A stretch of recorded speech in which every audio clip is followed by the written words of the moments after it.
दुनिया क्या देखती होगी जब वो भारत की तरफ देखती है? क्या उन्हें सिर्फ ताजमहल, इसरो या हमारा आयुर्वेद दिखता होगा? आजकल दुनिया इंस्टाग्राम रील्स और यूट्यूब शॉर्ट्स के जरिए दुनिया को देखती है, जहां viral cringe content, loud behaviour और जीरो सिविक सेंस दिख रहा है। और इसी को दुनिया भारत की संस्कृति यानी इंडियन कल्चर समझने लगी। पर क्या यही हमारी पहचान?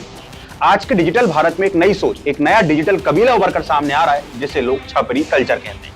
ये शब्द उन लोगों को रिप्रेजेंट करता है जो वायरल होने के लिए किसी भी हद तक चले जाते हैं, बेशर्मी, बदतमीजी और घटिया हरकतों तक। पब्लिक स्पेस में डांस करना, लोगों को छेड़ना, लाउड वीडियोस बनाना या फिर विदेशों में भारतीय यात्रियों का बदतमीज बिहेवियर, ये सब मिलके एक ऐसा डिजिटल भारत का चेहरा बना रहे हैं जो दुनिया के लिए मजाक बन चुका है। इस नए जमाने के छपरी कल्चर के कुछ खास फीचर्स भी हैं, जैसे रोड रेज और दिखावा करना, क्रिंज हरकतें करना सिर्फ अटेंशन पाने के लिए, गलत हरकतों पर गर्व महसूस करना और पब्लिक प्लेसेस में नाच गाना बिना किसी कंटेक्स्ट के। औरतों और आईफल टावर के नीचे टिप टिप बरसा पानी, दिल्ली मेट्रो में नाचना, ऑस्ट्रेलिया में बिना इजाजत के गरबा करना, ये सब वायरल एग्जाम्पल हैं जो इंडिया की ग्लोबल इमेज को खराब कर रहे हैं। इस क्रिंज कंटेंट का वायरल होने का नतीजा ये है कि दुनिया के लोग अब भारत को अनसिविलाइज्ड, लाउड और अनकल्चर्ड कंट्री के रूप में देखने लगे। एक फॉरेन व्यूअर जिसे इंडिया के बारे में कुछ नहीं पता, वो इन्हीं वीडियोस के जरिए हमारी पहचान बनाता है।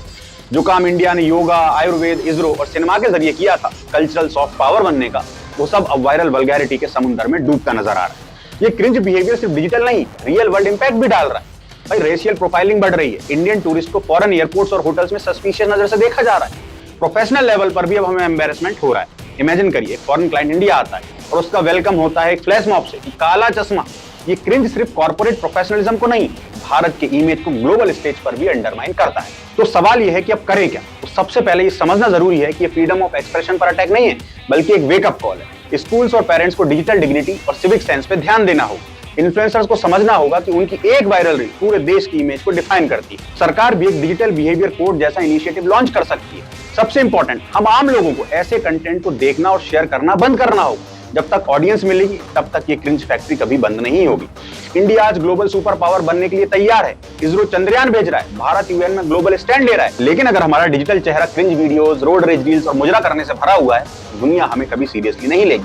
भाई, देश की इमेज सिर्फ डिप्लोमेटिक टेबल्स या एयरपोर्ट के लॉन्च से नहीं बनती, वो बनता है इंस्टाग्राम के एक्सप्लोर पेज से भी। The world is watching India. अब सवाल ये है, क्या हम तैयार हैं एक सिविलाइज्ड कल्चरल भारत दिखाने के लिए, या फिर छपरी क्रिंज कल्चर ही हमारी पहचान बनता जा रहा है?